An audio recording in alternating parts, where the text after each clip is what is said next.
have empty life our own pastor. Pastor Hat. Good morning, good morning.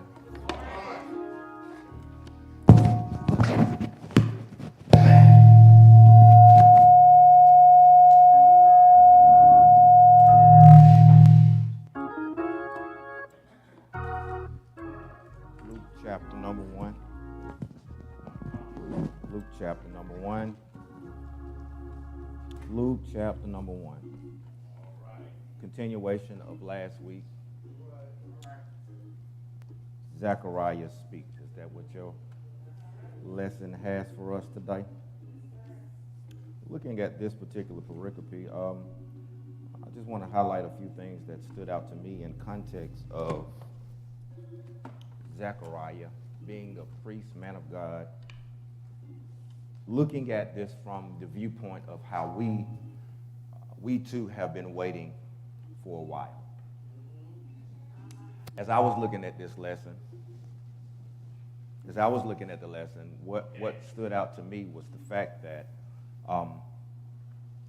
when God is delayed in answering some prayers, when you're expectantly waiting for something that you are accustomed to, sometimes it can create an internal struggle that many people don't see themselves. I paralleled this lesson with the fact of not only do we look at John, but I look at where we're trying to go.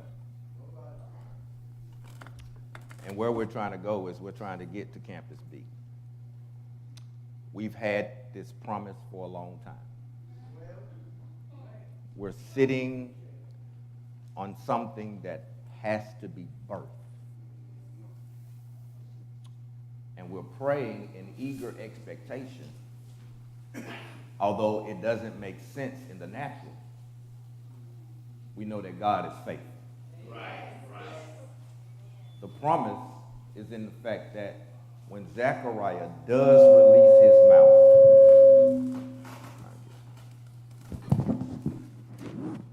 just slide one down again.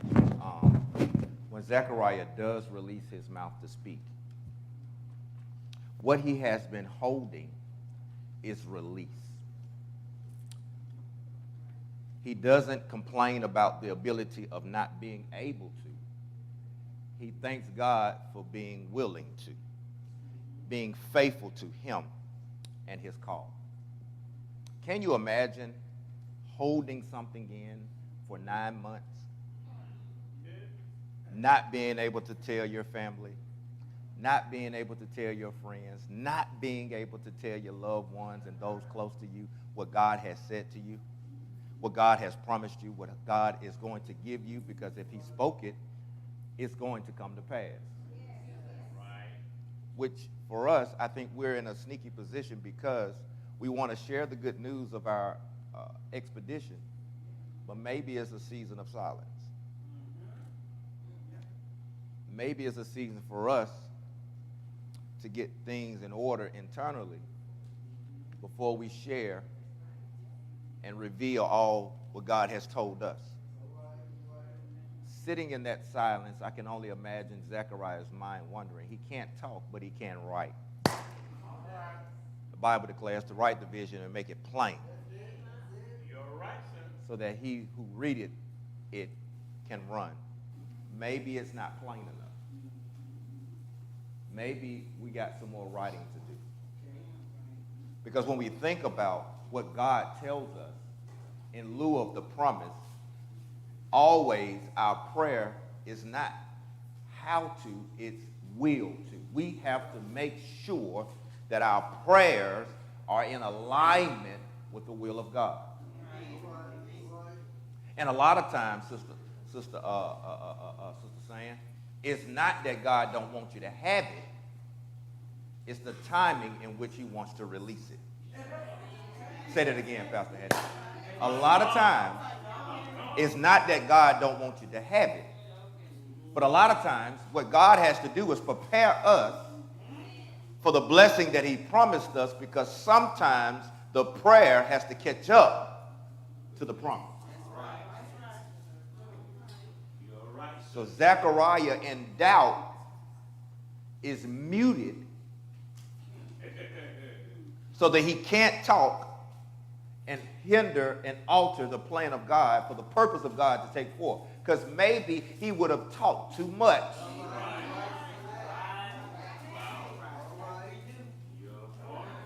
Maybe he would have talked himself out of the promise.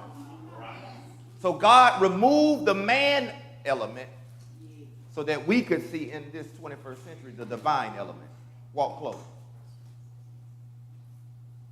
This baby is going to be given or dedicated. It's the 8th day, and it's customary for them to circumcise this baby. And by custom, they're doing everything according to the letter of the law. Okay. But I love Luke's rendition because Luke, who points to women, oppressed, and those who are voiceless, he gives Elizabeth voice to show us that sometimes what God is trying to do in our life is something that's not going to be traditional.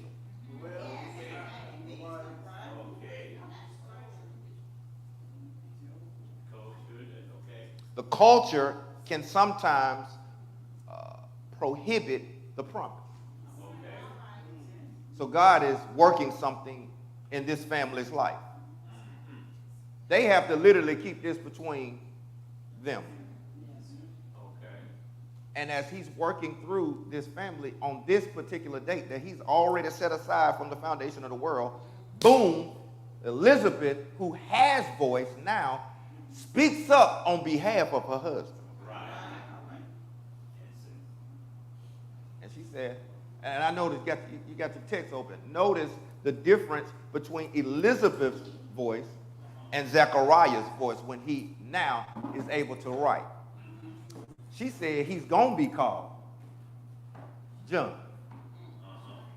Breaking the tradition, breaking the culture, because customarily he was supposed to be named after Zechariah. Customarily, she would not have been giving him his name. But maybe in the muteness of Zechariah, God gets an opportunity to break down the cultural barriers because John's name, although strange, is significant. Okay. Because the delay was in the promise.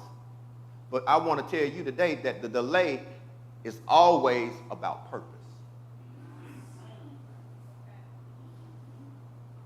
The promise was going to happen.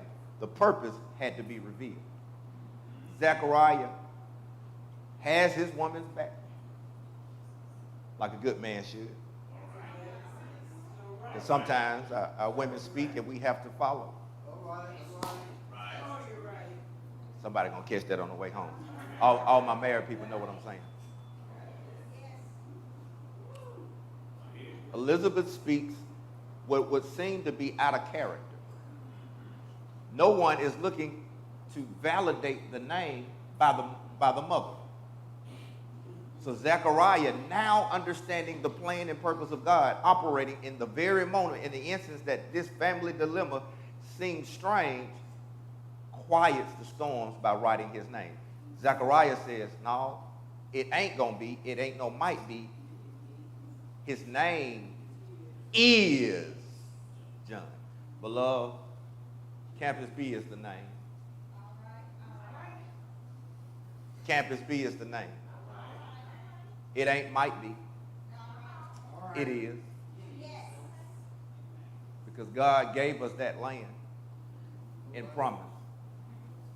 The time now is to pray that the promise is revealed. God bless you.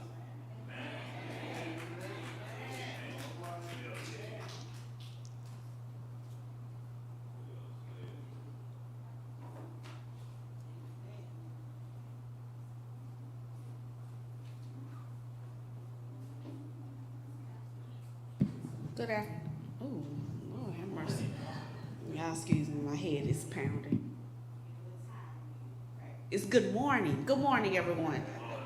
All right, we want to thank our pastor for Into Life this morning.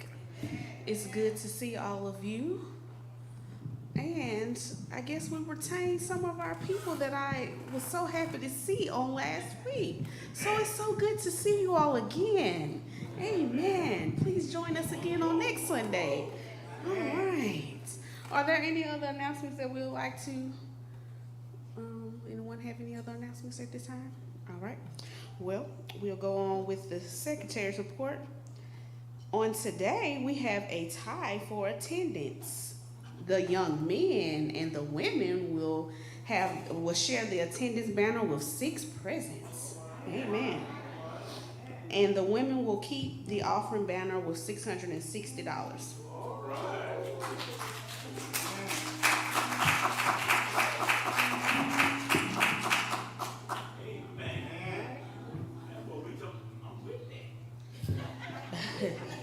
The thought for today is God never made a promise that was too good to be true.